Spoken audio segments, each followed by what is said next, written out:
নমস্কার, নিউজ ভ্যানগার্ডের এক নজরে 25-এ আপনাদের প্রত্যেককে স্বাগত। আপনাদের সঙ্গে রয়েছে এই মুহূর্তে আমি দিয়া। দেখে নেব আজকের কিছু গুরুত্বপূর্ণ খবরের দিকে।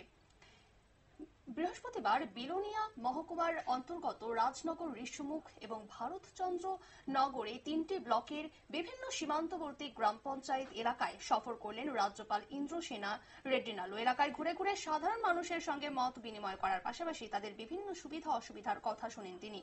রাজ্যপালের সঙ্গে এই সফরে ছিলেন দক্ষিণ জেলার সভাধিপতি দীপক দত্ত, দক্ষিণ জেলার police super Mariya Krishna C ও জেলা শাসক মোহাম্মদ সাজ্জাদ পি সহ উচ্চপদস্থ আধিকারিকরা। গতকাল মোহনপুরের বাগবাড়ি এলাকার বাসিন্দা শিবাজি দেববর্মার মুখে অ্যাসিড ঢেলে দেওয়ার অভিযোগ উঠেছে তার স্ত্রী সুমিত্রা দেববর্মার বিরুদ্ধে। এফআইআর দায়ের হলেও তাকে গ্রেফতার করা হয়নি এখনো। অবিলম্বে অভিযুক্ত মহিলাকে গ্রেফতারের দাবি জানিয়ে বৃহস্পতিবার সিধাই থানায় আসেন শিবাজি দেববর্মার গ্রামের লোকেরা।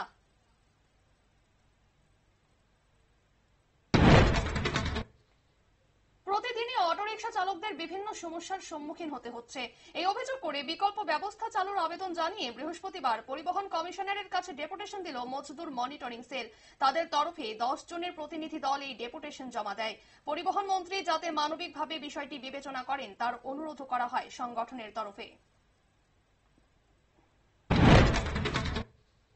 বৃহস্পতিবার গোপন সূত্রে খবর পেয়ে মতিনগর এলাকায় মঙ্গল মিয়া নামের এক ব্যক্তির বাড়ি থেকে 40,000 ইয়াবা ট্যাবলেট উদ্ধার করলেন আমতলী থানার পুলিশ। ওসি পরিতোষ দাসের নেতৃত্বে তল্লাশি অভিযানে উপস্থিত ছিলেন আমতলী এসডিপিও পারমিতা পান্ডে সহ অন্যান্য পুলিশ আধিকারিকরা। বৃহস্পতিবার সকালে আগর গাছ কেনা বেচাকে কেন্দ্র করে মারধর, হামলা, লুটপাট ও মহিলাদের উপর আক্রমণের ঘটনার জেরে তীব্র চাঞ্চল্য ছড়ালো উত্তর ত্রিপুরা জেলার ধর্মনগর মহকুমার কালাছড়া ব্লক এলাকায়। প্রথমে আগর গাছ কিনতে গিয়ে চোর সন্দেহে আক্রান্ত হন 2 যুবক। পরে অভিযুক্তদের বাড়িতে গিয়ে হামলা চালানোর অভিযোগ ওঠে আক্রান্তদের পরিজনদের বিরুদ্ধে। বর্তমানে 2 পক্ষের অভিযোগের ভিত্তিতে ঘটনার তদন্ত করেছে পুলিশ। বৃহস্পতিবার বেলা 12:30 নাগাদ কমলপুর থানার মানিক ভান্ডার পোস্ট অফিস সংলগ্ন এলাকায় পথ দুর্ঘটনার শিকার হলেন ফ্লিপকার্ট কুরিয়ার সংস্থার এক কর্মী। 32 বছর বয়সী অনিমেষ দাস নামের ওই যুবকের বাড়ি কমলপুরের হাড়ের খোলা এলাকায়। আশঙ্কাজনক অবস্থায় প্রথমে তাকে কমলপুর বিমল সিংহ মেমোরিয়াল হাসপাতালে ভর্তি করা হলেও পরে ধলাই জেলার কুলাই হাসপাতালে স্থানান্তরিত করা হয়। কালীঘাসা ও হরিনারায়ণ যুক্ত সুগন্ধিযুক্ত চালগুলি উৎপাদন বাড়াতে বৃহস্পতিবার পঞ্চবটি বাজার সংলগ্ন কৃষি সেক্টর অফিসের কৃষক নলেজ সেন্টারে একটি বিশেষ প্রশিক্ষণ শিবিরের আয়োজন করা হয়েছিল। আজ কৃষকদের এই ধরনের ধান চাষের পদ্ধতি এবং গুরুত্ব বোঝানোর জন্য বিস্তারিত ব্যাখ্যা করেন কৃষি দপ্তরের joint director doctor Uttam Kumar Das, Mohanpur superintendent of agriculture Soumitra De এবং রাজ্য কৃষি রিসার্চ সেন্টারের আধিকারিক অমিতাভ ভট্টাচার্য। ছিলেন পঞ্চবটি সেক্টর অফিসার জয় রুদ্র পালো।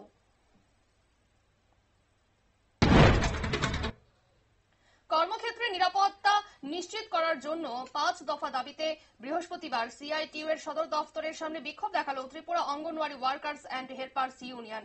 দাবিগুলি পূরণ না হলে আগামী দিনে বৃহত্তর আন্দোলন সংগঠিত করার হুঁশিয়ারি দিলেন বিক্ষোভকারীরা।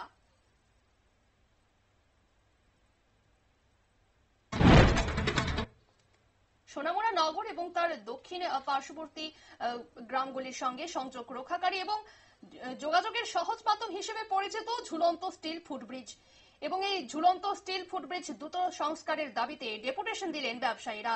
দুর্গাপুজোর আগে সেতু সংস্কার সহ 7 দফা দাবিতে বৃহস্পতিবার মহকুমা শাসক রাজু দেবের হাতে স্মারকলিপি তুলে দেয় সোনামুড়া বাজার ব্যবসায়ী সমিতির প্রতিনিধি দল।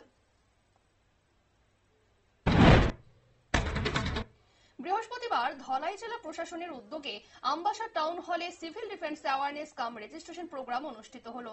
ধলাই জেলার 4 মহকুমা থেকেই স্বেচ্ছাসেবকরা এই অনুষ্ঠানে উপস্থিত হয়েছিলেন। প্রদীপ প্রজ্বলনের মধ্য দিয়ে অনুষ্ঠানের শুভ সূচনা করেন ধলাই জেলার জেলাশাসক বিবেক এইচ.বি। এছাড়া উপস্থিত ছিলেন police super Mihirlal Das, TSR 3য় বাহিনীর কমান্ডেন্ট বিনয় কিশোর দেববর্মা এবং আমবাসার মহকুমার শাসক দ্বিজ গোয়েল সহ অন্যান্য অতিথিবৃন্দ। ত্রিপুরা চেস অ্যাসোসিয়েশনের উদ্যোগে এবং অল ইন্ডিয়া চেস ফেডারেশনের সহযোগিতায় দুদিন ব্যাপী সেমিনারের সূচনা হলো বৃহস্পতিবার। দেশের বিভিন্ন প্রান্ত থেকে মোট 44 জন এই সেমিনারে অংশ নিয়েছেন। প্রথমে তাদের দাবার বিভিন্ন নিয়মাবলী সম্পর্কে প্রশিক্ষণ দেবেন ফিডে লেকচারার স্বপ্নিল বানসোদ। আর আগামীকাল পরীক্ষার মাধ্যমে যারা উত্তীর্ণ হবেন তারা দাবা খেলা পরিচালনার জন্য জাতীয় আরবিটার হিসেবে নিযুক্ত হবেন।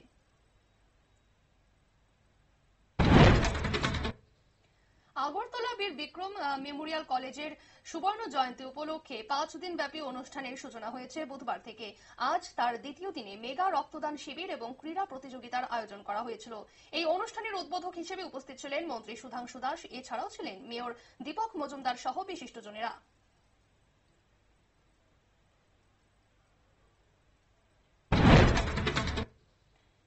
বুধবার দুপুরে অমরপুর প্রেস ক্লাব এবং ওয়ার্কিং জার্নালিস্ট অ্যাসোসিয়েশনের অমরপুর মহকুমা কমিটির ত্রিবার্ষিকী সম্মেলন অনুষ্ঠিত হল অমরপুর রেভিনিউ ডাক বাংলোর কনফারেন্স হলে।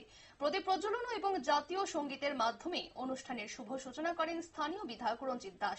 তিনি ছাড়াও উপস্থিত ছিলেন প্রাক্তন নগর চেয়ারম্যান তরুণ চক্রবর্তী, ব্লক আধিকারিক উৎপল দাস, অমরপুর প্রেস ক্লাবের সভাপতি প্রাণময় সাহা, স্বাস্থ্য আধিকারিক ডক্টর প্রসেনজিৎ সরকার এবং অতিরিক্ত মহকুমা শাসক প্রীতম সরকার সহ অন্যান্যরা।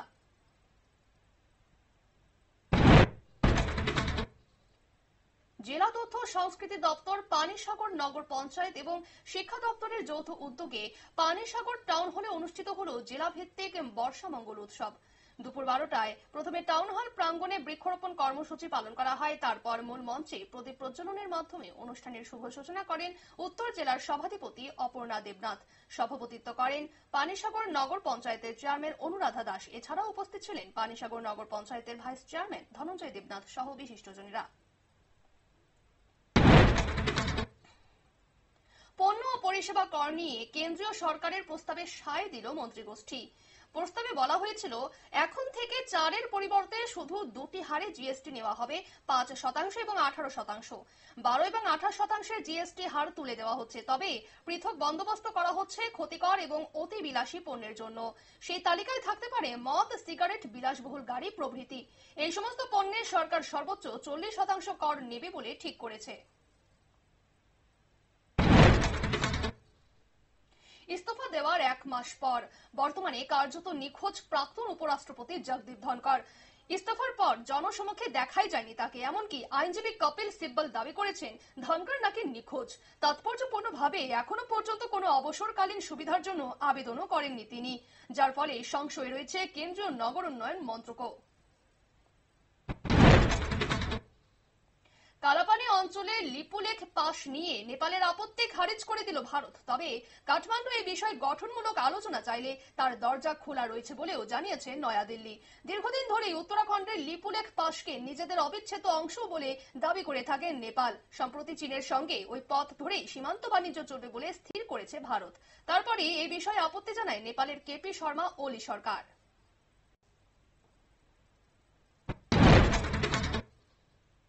পায়রার পায়ে ঝুলছে চিত্রকূট, আর তাতেই জম্মু স্টেশন উড়িয়ে দেওয়ার হুমকি দেওয়া হয়েছে।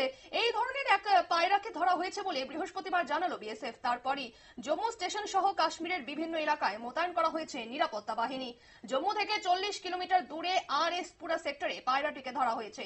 তার পায়ে একটি চিরকুট বাঁধা ছিল, তাতে উর্দু এবং ইংরেজিতে হুমকি দেওয়া হয়েছে। পশ্চিমবঙ্গে এসএসসির নিয়োগ পরীক্ষার ক্ষেত্রে যোগ্য প্রার্থীদের স্বস্তি দিল সুপ্রিম কোর্ট। 31 ডিসেম্বর পর্যন্ত স্কুলে নিয়মিত হাজিরা দিয়ে ক্লাস করাতে হচ্ছে তাদের। ফলে আগামী মাসে নতুন করে পরীক্ষা দেওয়ার জন্য প্রস্তুতি নিতে সমস্যায় পড়েছেন। তাই সেপ্টেম্বরের 7 ও 14 তারিখের পরীক্ষা পিছিয়ে দেওয়ার আবেদন জানিয়েছিলেন যোগ্য চাকরি প্রার্থীরা।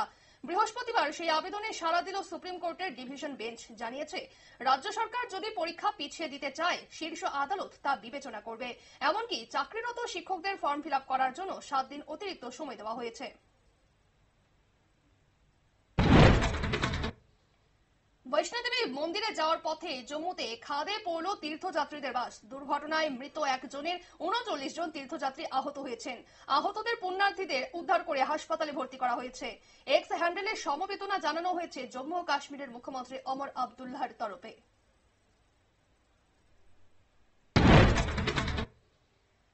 কমলাসাগর কসবেশ্বরী মায়ের মন্দিরে পুজো দিয়ে বাড়ি ফেরার পথে ইকো স্কুটির সংঘর্ষে মৃত্যু হলো এক দম্পতির। মৃতরা হলেন দিবাকর ঘোষ ও প্রিয়াঙ্কা ঘোষ। দিবাকর ঘোষ বিলোনিয়ার ত্রিপুরা গ্রামীণ ব্যাংকে কাজ করতেন। শনিবার এই মর্মান্তিক দুর্ঘটনার জেরে শোকের পরিবেশ তৈরি হয়েছে।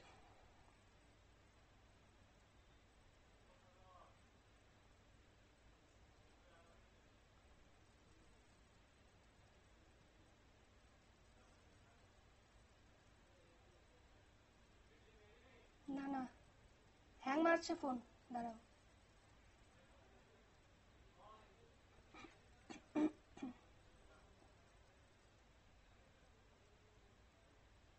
হ্যাঁ হ্যাঁ হ্যাঁ।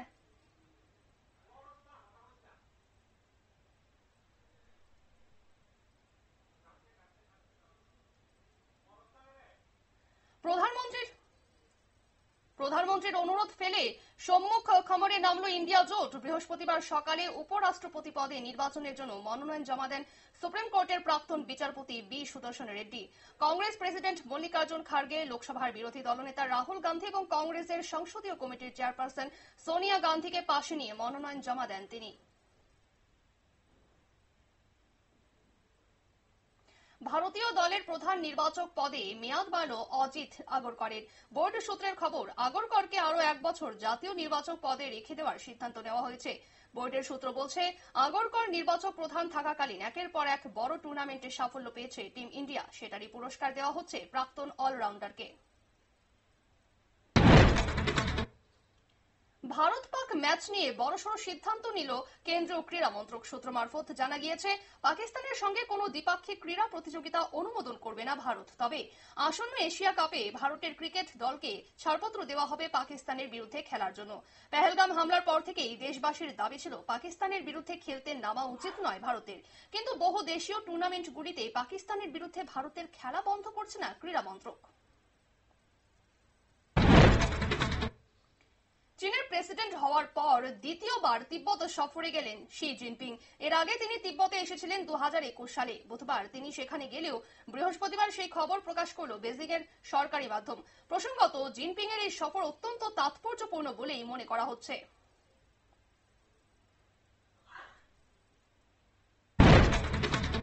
প্যালেস্টাইনপন্থী সংগঠন প্যালেস্টাইন অ্যাকশনকে সন্ত্রাসবাদী সংগঠনের তকমা দেওয়ায় বিক্ষোভে উত্তাল উঠেছে ইংল্যান্ড।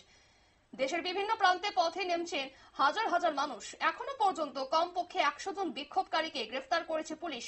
আরো জানা গেছে, সম্প্রতি জঙ্গি কার্যকলাপের অভিযোগে সন্ত্রাস আইন 2000-এর অধীনে 55 জন প্যালেস্তিনীয়কে গ্রেফতার করা হয়েছে ইংল্যান্ডে। প্রশাসনের এই পদক্ষেপের বিরুদ্ধে বিক্ষোভ দেখাচ্ছেন ইংল্যান্ড নিবাসী প্যালেস্তিনীয় জনতা। এক নজরে 25 আপাতত এই পর্যন্তই। পরবর্তী আপডেট এবং টক শো দেখার জন্য অবশ্যই নজর রাখুন নিউজ ভ্যানগার্ডের পর্দায়। নমস্কার।